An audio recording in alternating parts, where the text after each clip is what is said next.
Alright, picture this. A country on the West African coast, born from one of the most unique stories in modern history. I'm talking about Liberia. So let me take you on a fast-paced journey through time.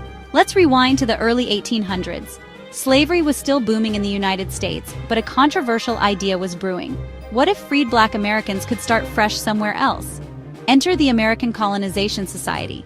Their plan? Send free Black people to West Africa to start anew, but also to ease racial tensions back home. In 1822, the first settlers landed at Cape Mesurado. It wasn't easy. Disease, clashes with local tribes, and the challenge of starting from scratch almost wiped them out, but they pushed through. More ships arrived, bringing hundreds of freed people and formerly enslaved people. They slowly built settlements, negotiating, sometimes forcefully, for land.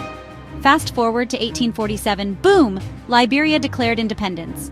It became the first, and for a long time only, independent republic in Africa. They wrote a US-inspired constitution and named their capital Monrovia after James Monroe. Life wasn't suddenly easy. Power rested with Americo-Liberians, descendants of the settlers, while native African groups were often sidelined. Liberia became a symbol of Black self-rule and Pan-African pride.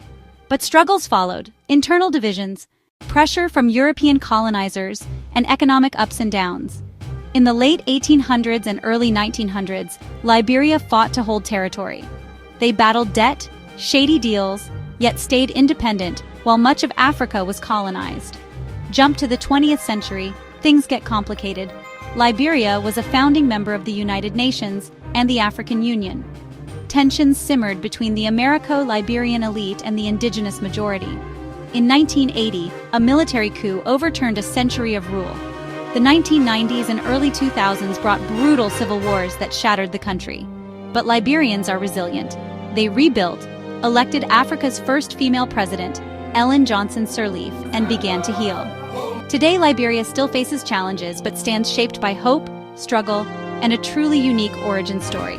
So next time you see Liberia on the map, remember, it's more than a name. It's a symbol of freedom, endurance, and the complicated journey toward a better future.